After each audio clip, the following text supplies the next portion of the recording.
name is Rhonda Lucy, and my Mohawk name is Sisananawe Yagunkwe. My Ojibwe name is Mamimkwe, both meaning the same thing, butterfly woman. I am she, her. I'm also two-spirited. I was born in Brantford, Ontario, outside Six Nations, in 1986. The culture wasn't allowed in the house, and my mother was sort of like, she refused. She would always be like, my daughter's Native, but I'm not. But she is. She's mixed. There wasn't a lot of upbringing in my household, but at the same time, inherently through like those blood memory things, like my mother would be giving me teachings. It wasn't a conscious choice, but it was definitely there. And then later in life, I would find, her hiding moccasins and stuff in the back of the closet, protecting eagle feathers. But my best friend growing up was granddaughter of the chief of the Mohawks at the time. And I basically just kind of lived at her house. Like, there wasn't a lot of like traditional practicing of anything going on there, but there was much more of a presence than there was anywhere in my home. And we just spent all our time out in the bush. I just hid in trees with art books.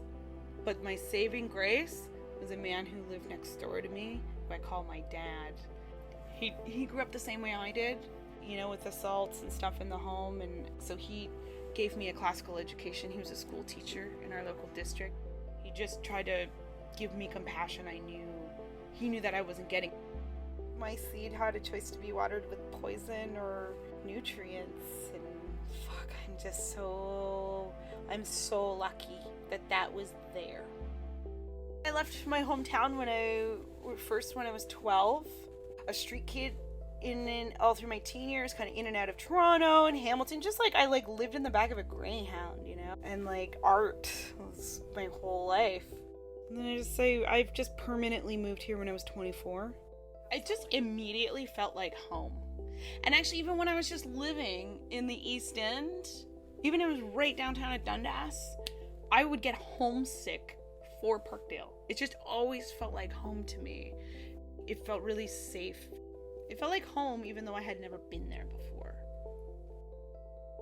I work in film. I work in the arts. I run 2 organizations. One, Sun Raven Arts, empowering voices through the arts. And then the Toronto Indigenous Filmmakers Collective.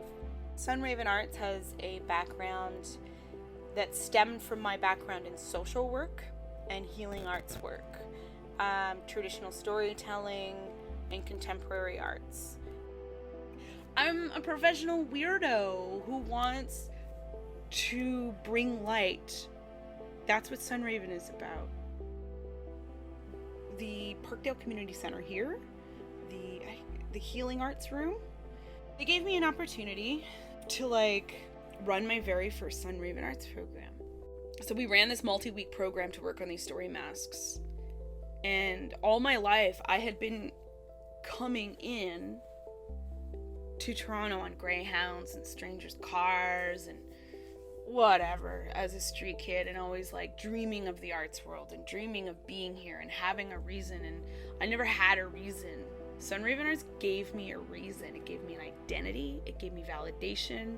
It gave me a means to give that to other people, which is what I'm really, really, really after.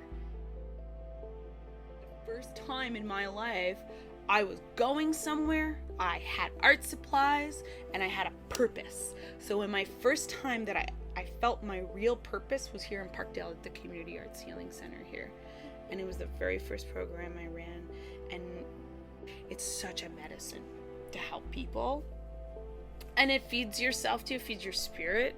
It gives you a healthy ego to know you exist and that you have skills that matter, and that all of that work and all of these practices and all these shit jobs I've taken, I've managed to really find ways to use them for good things and put them all together. I refuse to let anything waste.